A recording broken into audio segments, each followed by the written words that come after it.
The bullies locked him away. They had no idea what would emerge. Marcus Daniels hunched his shoulders as he navigated the crowded hallways of Westlake High School.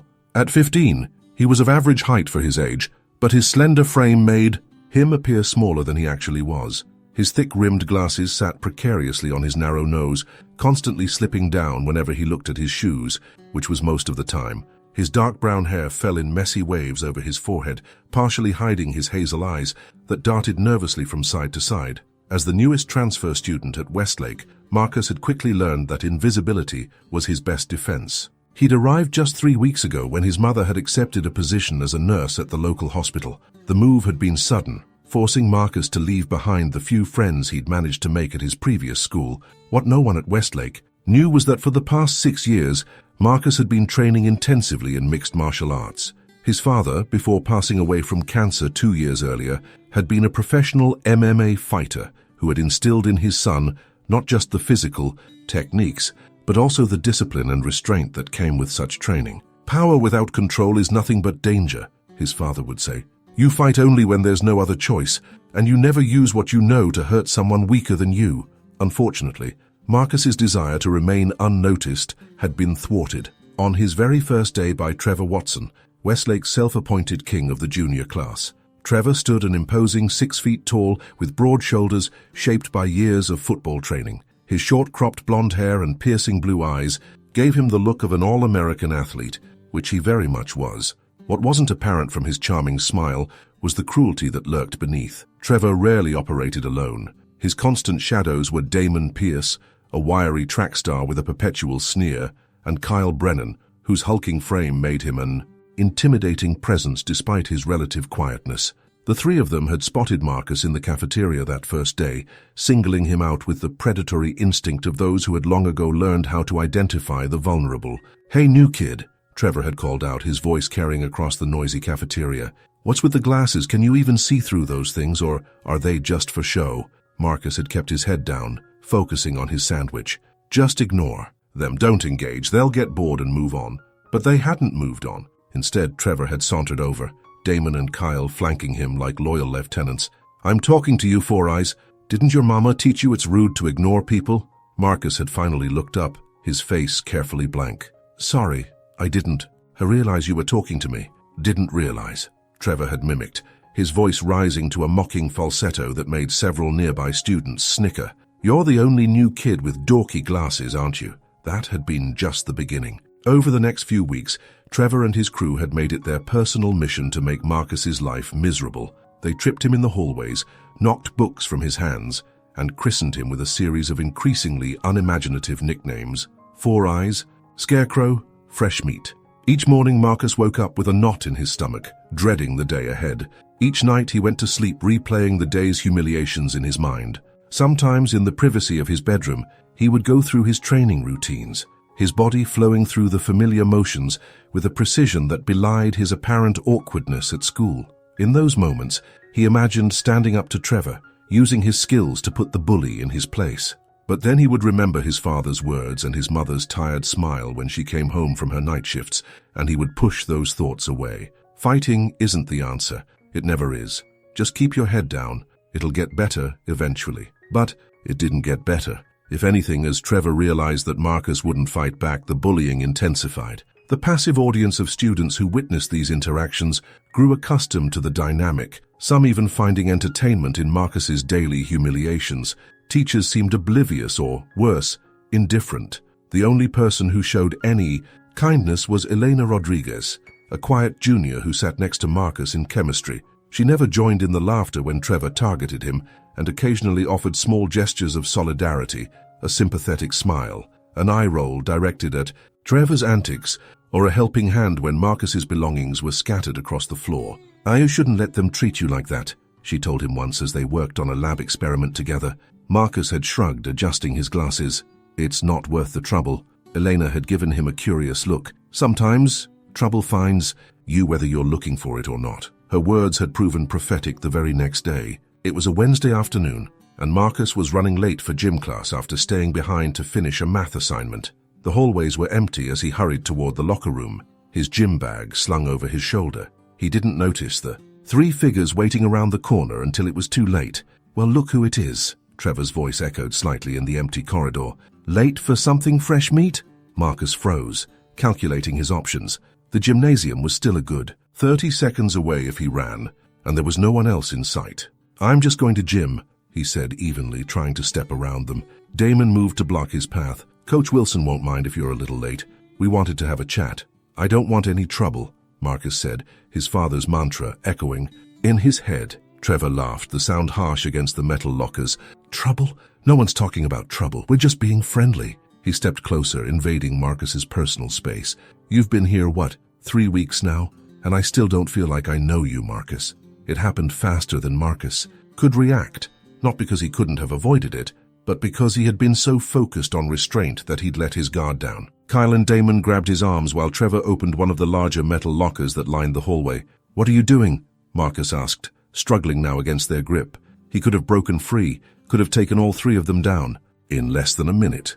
But years of his father's training held him back. Don't use your skills unless it's absolutely necessary.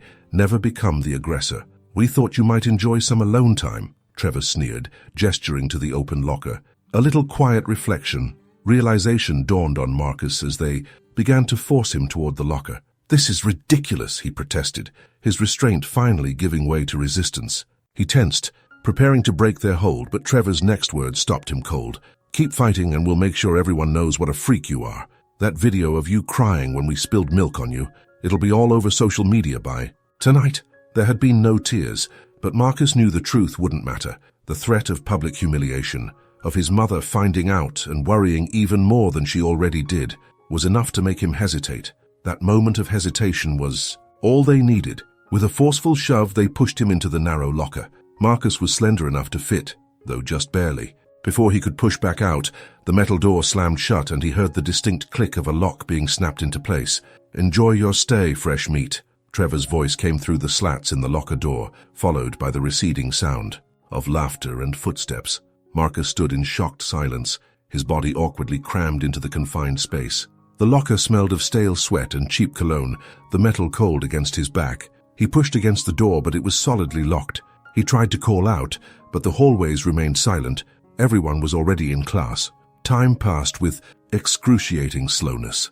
His legs began to cramp, his shoulders aching from the unnatural position. The air inside the locker grew warm and stale. Still, Marcus tried to remain calm, focusing on his breathing the way his father had taught him. Panic is the enemy. Clear your mind. Find your center. But as minutes stretched into what felt like hours, claustrophobia began to claw at him. The darkness seemed to press in, the metal walls contracting around him. His breath came in short gasps, sweat beading on his forehead, despite the chill of the metal against his skin. They can't just leave me here, he thought desperately. Someone will come. Someone will hear me. But as the initial shock wore off, a different emotion began to take its place. Anger, not the hot, impulsive kind that led to rash decisions, but a cold, clarifying anger that crystallized his thoughts. This wasn't just everyday bullying anymore. This was deliberate cruelty, a sadistic game at his expense. And for what? Because he was new? Because he wore glasses? Because he had chosen not to fight back? His father's words echoed in his mind. You fight only when there's no other choice. As the minutes ticked by in that dark, cramped locker, Marcus began to wonder if he had finally reached that point. The sound of footsteps finally broke through his thoughts. They were light, hesitant, unlike the confident stride of a teacher or the thundering herd of students between classes. Hello? A female voice called out tentatively. Is someone in there? Marcus recognized the voice immediately. Elena, it's Marcus. I'm locked in this locker. There was a pause, then a gasp. Marcus, oh my God, how long have you been in there? I don't know, what time is it? It's almost 3. School's been out for 20 minutes, 3 o'clock. That meant he'd been trapped for nearly 2 hours. 2 hours while classes continued around him, while teachers taught and students learned, and no one, not a single person, had noticed his absence or heard his occasional calls for help. Elena returned a few minutes later with Mr. Reyes, the school janitor. There was the jangling of keys, the scrape of metal on metal, and then suddenly the door was swinging open, revealing the concerned faces of Eleanor and the older man. Who did this to you, Chico? Mr. Reyes asked, as Marcus stumbled out, his legs nearly buckling after being confined for so long. Marcus straightened, rolling his shoulders to ease the stiffness. It doesn't matter. Eleanor's eyes flashed. Of course it matters.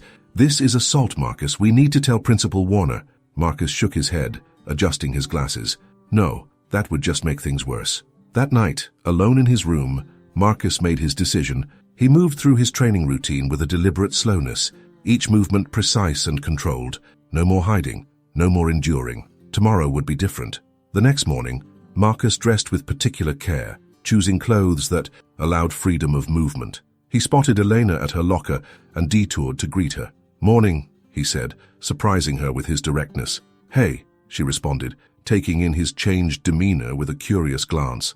"You seem better." I wanted to thank you again for yesterday." She waved away his thanks. "Anyone would have done the same, but they didn't," he pointed out. "You did. I won't forget that."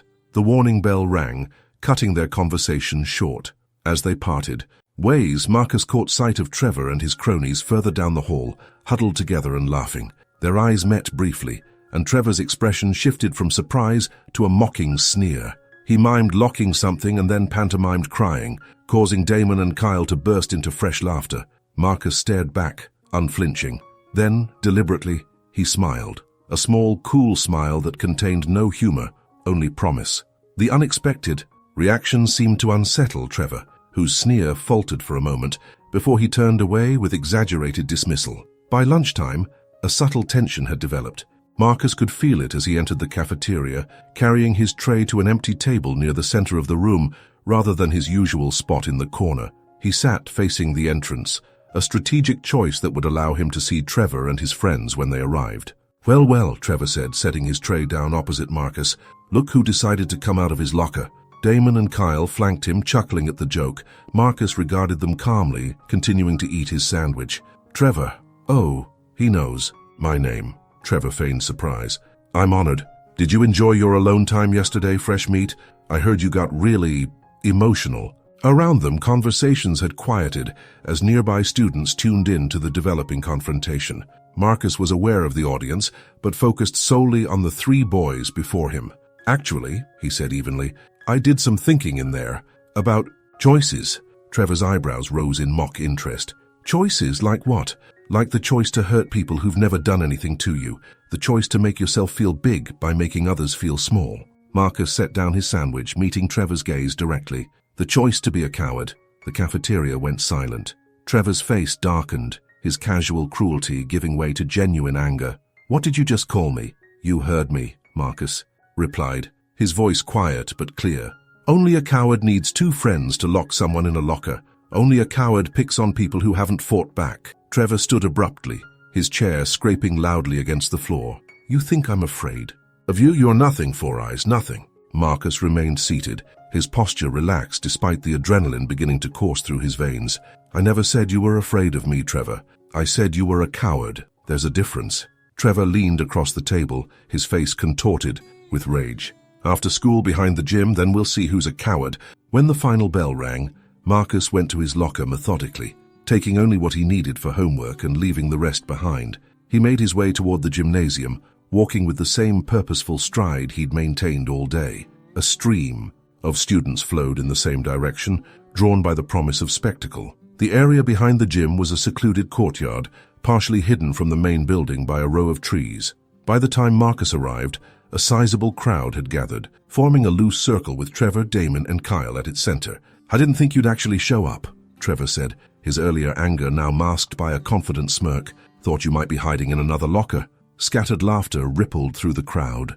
Marcus set his backpack down carefully, never taking his eyes off Trevor. "I'm here. 3-on-1 doesn't seem fair," called a voice from the crowd. Marcus glanced over to see Eleanor pushing her way to the front, her expression fierce. "It's okay," Marcus assured her, then addressed the gathering at large.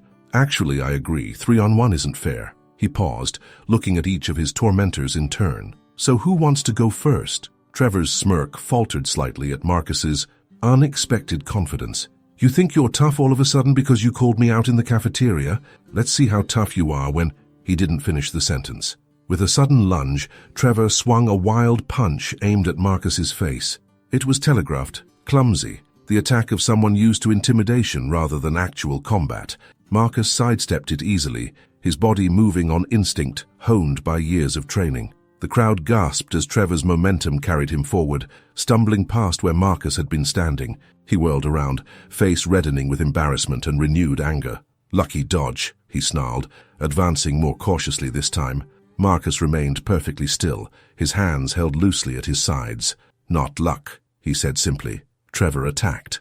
Again, this time with a more measured approach. He feinted left before throwing a right hook that would have connected solidly with Marcus's jaw if Marcus hadn't ducked under it with fluid grace.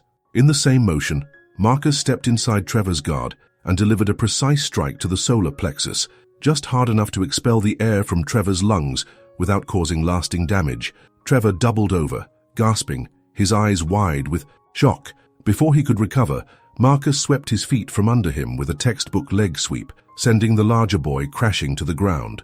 The courtyard went silent, except for Trevor's wheezing attempts to regain his breath. Marcus stood over him, composure intact, not a hair out of place. "Do you yield?" he asked quietly. Trevor's response was to scramble to his feet and charge like a bull, arms outstretched to tackle Marcus to the ground. Marcus pivoted at the last second, using Trevor's own momentum to flip him over his hip in a perfect judo throw. Trevor hit the ground hard, the impact audible in the hushed courtyard. This time he didn't immediately get up. He lay there stunned, staring up at the sky as if trying to understand what had just happened. "Damon, Kyle." Marcus turned to the other two boys, who had stood frozen during the brief exchange. "Your turn, if you want it." Damon glanced at Trevor, then back at Marcus, uncertainty evident in his posture. Kyle simply took a step back, shaking his head. "Man, what the hell? Where did you learn to fight like that?" "My father taught me," Marcus said. He believed in being prepared. Trevor had managed to sit up, wincing as he held his ribs. "You've been playing us," he accused, his voice rough with pain and humiliation, "pretending to be weak." "I never pretended anything," Marcus replied. "I just chose not to fight. Until yesterday." Trevor struggled to his feet, his usual arrogance replaced by a wary respect. "What changed?" "You locked me in a locker for 2 hours," Marcus said, allowing some of his anger to finally show in his voice. "So you left me there like I was nothing, like I wasn't even human." He took a step closer and Trevor flinched visibly. "You filmed it. You bragged about it. You pushed and pushed until I had no choice but to push back." The crowd had grown larger, students whispering and pointing. Among them, Marcus spotted Mr. Peterson, the English teacher who had ignored Trevor's bullying in the hallway. The teacher made no move to interfere, his expression a mixture of shock and something that might have been shame. "What are you going to do now?" Trevor asked, a note of fear creeping into his voice for the first time. "Beat us up? Get us expelled?" Marcus considered him for a long moment. The temptation to humiliate Trevor further was there, a dark current beneath his otherwise calm exterior. But then he remembered his father's most important lesson. True strength isn't about domination. It's about knowing when to show mercy. "No," Marcus said finally. "What I want is for this to end. No more bullying, not just me, but anyone. No more locker stunts, no more harassment, no more making people feel worthless. It stops today." He looked around the circle of watching students. "And that goes for everyone who stood by and watched it happen, who laughed along, who did nothing to help." His gaze found Elena, who was watching him with something like pride, and then moved to Mr. Peterson, who had the grace to look away first. "We all make choices," Marcus continued.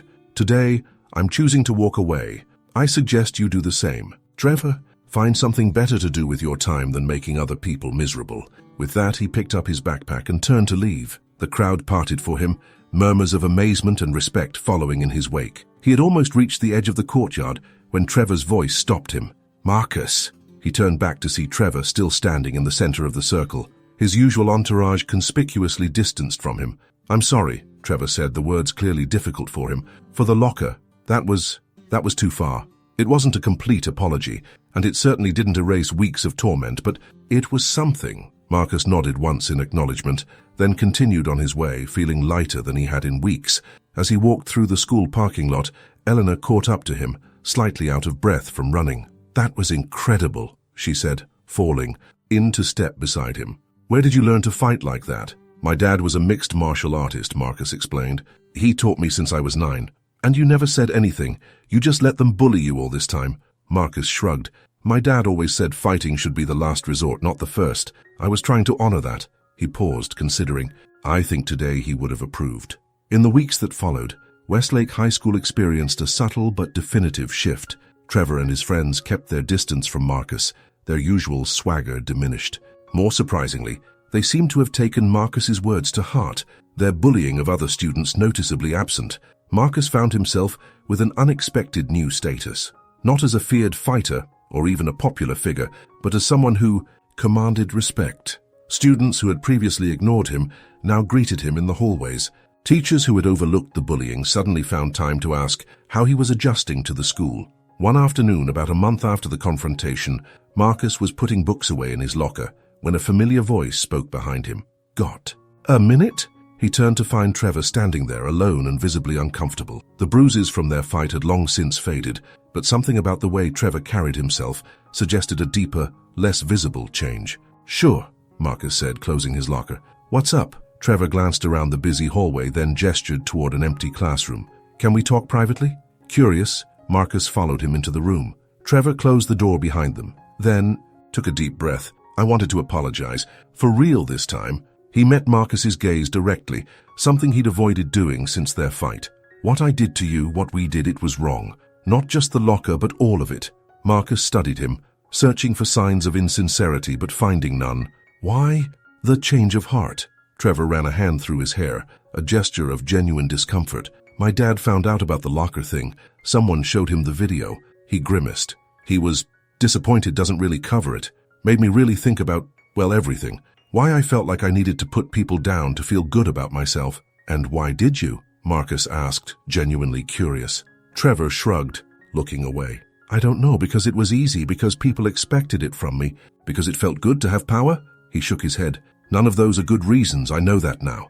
A silence fell between them, not exactly comfortable, but not hostile either. Finally, Marcus extended his hand. "Clean slate?" Trevor looked, surprised, then relieved as he shook Marcus's hand. "Just like that? Holding grudges takes too much energy," Marcus said with a small smile. "I'd rather move forward." As they left the classroom together, Trevor hesitated. "You know, you could join the wrestling team. Coach is always looking for guys with your kind of skills." Marcus considered it for a moment. "Maybe. I'll think about it." It wasn't friendship, not yet, and maybe not ever. And maybe not. But it was a beginning, a small step toward a better version of Westlake High. As Marcus walked to his next class, he thought about his father and the lessons he'd taught, about strength and restraint, about when to fight and when to forgive, about standing up not just for yourself but for what was right. "I think you'd be proud, Dad," he thought, straightening his shoulders as he walked through the hallway that had once seemed so intimidating. "I finally found the right moment to fight back." And in finding that moment, he had found himself as well.